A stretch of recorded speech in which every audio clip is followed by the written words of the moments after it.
അപ്പോൾ നമുക്ക് മാത്സിലെ ഒരു പ്രോബ്ലം നോക്കാം. Find the algebraic expression of the sequence 25, 22, 19. അപ്പോൾ ഇതാണ് ചോദ്യം.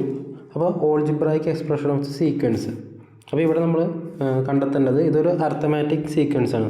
സീക്വൻസ് എന്ന് പറയുമ്പോൾ ഇങ്ങനെ ഏതെങ്കിലും ഒരു കണ്ടിന്യൂസ് ഒരു കോമൺ ഫാക്ടർ ഉണ്ടാവും. ഇപ്പോൾ 1, 2, 3 ഇതിനകത്ത് എല്ലാത്തിലും ഒന്ന് കൂടി വരുന്നത്. ഈ സീക്വൻസ് എന്ന് പറയുമ്പോൾ 1+1 കൂടി വരുന്നതാണ്. ഇനി അടുത്തത് നമ്മൾ എഴുതുകയാണെങ്കിൽ 2, 4, 6 ഇതെന്ന് പറയുമ്പോൾ 2 മൾട്ടിപ്പിൾ വെച്ച് എന്നിനെ ഇൻറ്റു ചെയ്യുന്നതാണ്. ഇപ്പോൾ ഫസ്റ്റ് 1, 2, 3 ഇത് ഇൻറ്റു 2 ചെയ്യുമ്പോഴാണ് ഇത് കിട്ടുന്നത്. അടുത്തത് ഇൻറ്റു 2 ചെയ്യുമ്പോൾ 4, പിന്നെ ഇൻറ്റു 2 ചെയ്യുമ്പോൾ 6. അപ്പോൾ ഇതാണ് ഒരു അർത്ഥമാറ്റിക് സീക്വൻസ് എന്ന് പറയുന്നത് ഇതാണ്. അപ്പോൾ ഇതിൻ്റെ ഓൾജിബ്രായിക് ഇക്വേഷനാണ് ചോദിച്ചിരിക്കുന്നത്. എങ്ങനെയാണ് ഇത് ഫോർമുലേഷൻ ചെയ്തിരിക്കുന്നതെന്ന് ചോദിച്ചിരിക്കുന്നത്. അപ്പോൾ ഈ ഓൾജിബ്രായിക് ഇക്വേഷൻ്റെ ഫോർമുലയാണ് xn = f + n-1 × d. ഇതാണ് മെയിൻ ഫോർമുല. ഇത് കമ്പൽസറി ആയിട്ട് പഠിച്ചിരിക്കണം. ഈ ഒരു ഇക്വേഷൻ വെച്ചാണ് നമ്മൾ കണ്ടെത്തുന്നത്. അപ്പോൾ ഇതിനകത്ത് എഫ് എന്ന് പറഞ്ഞിട്ടുണ്ടെങ്കിൽ ഫസ്റ്റ് ടേമിനാണ് എഫ് എന്ന് പറയുന്നത്. ഡി എന്ന് പറയുന്നത് കോമൺ ഡിഫറൻസ് എന്ന് വെച്ചിട്ടുണ്ടെങ്കിൽ ജസ്റ്റ് ഏതാണ് ആ ഫോർമുല എന്ന് ജസ്റ്റ് ആ രണ്ട് നമ്പർ തമ്മിൽ മൈനസ് ചെയ്താൽ മതി. ഇപ്പോൾ S2 - S1 അല്ലെങ്കിൽ x1 - x2 ചെയ്താൽ അറിയാൻ പറ്റും നമുക്ക് എന്താണ് കോമൺ ഡിഫറൻസ് എന്നുള്ളത്. അപ്പോൾ ഈ ഒരു ക്വസ്റ്റ്യനിൽ 25 എഫ് എന്ന് പറയുന്നിട്ടുണ്ടെങ്കിൽ 25 ആണ്.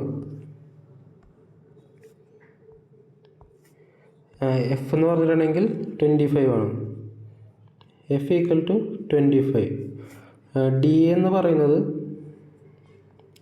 ഇവിടെ 25 കഴിഞ്ഞിട്ടുണ്ടെങ്കിൽ നമുക്ക് 22 ആണ് വന്നത്. 22 അപ്പോൾ -3 ആണ്. അടുത്തത് 19 ആണ് വന്നത്. അപ്പോൾ ഇത് -3യുടെ ഒരു കുറഞ്ഞാണ് പോകുന്നത്. അപ്പോൾ ഇതിൻ്റെ ഓൾജിബ്രായിക് ഇക്വേഷൻ കണ്ടെത്താൻ നമ്മൾ ഇക്വേഷൻ എഴുതുക f + n-1 ×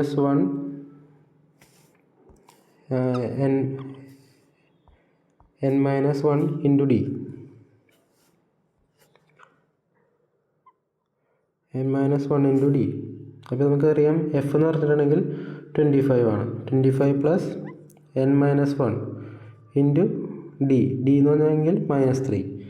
അപ്പോൾ അത് 25 -3 ഇൻറ്റു ചെയ്യാൻ നേരത്ത് -25 -3 +3.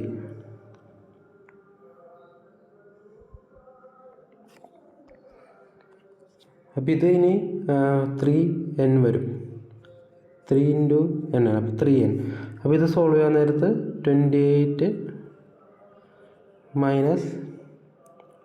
3n ഇതാണ് ഓൾജിബ്രായിക് ഇക്വേഷൻ വരുന്നത്. ഫോർ എക്സാമ്പിൾ ഇതിൻ്റെ ഫസ്റ്റ് ടൈം കണ്ടെത്താൻ പറഞ്ഞിട്ടുണ്ടെങ്കിൽ ഫസ്റ്റ് ടൈം കണ്ടെത്തുന്നത് 28 - 3 × 1. അപ്പോൾ നമുക്ക് 25 കിട്ടി. അപ്പോൾ 25 ആണ് നമ്മുടെ ആൻസർ ഫസ്റ്റ് ടൈം. ഇനിയിപ്പോൾ സെക്കൻഡ് ടൈം കണ്ടെത്താൻ പറഞ്ഞിട്ടുണ്ടെങ്കിൽ ഇവിടെ 28 - 3 × 2 അത് എൻ്റെ അവിടെ അത് എഴുതി വെക്കുക. അപ്പോൾ 28 - 6 22. അപ്പോൾ ഇതുപോലെയാണ് ഓൾജിബ്രായിക് ഇക്വേഷൻ കണ്ടെത്തുന്നത്. അപ്പോൾ ഈ ഒരു ഫോർമുല പഠിച്ചു വെക്കണം. f + n-1 × d ഇതാണ് നമ്മുടെ മെയിൻ ഫോർമുല.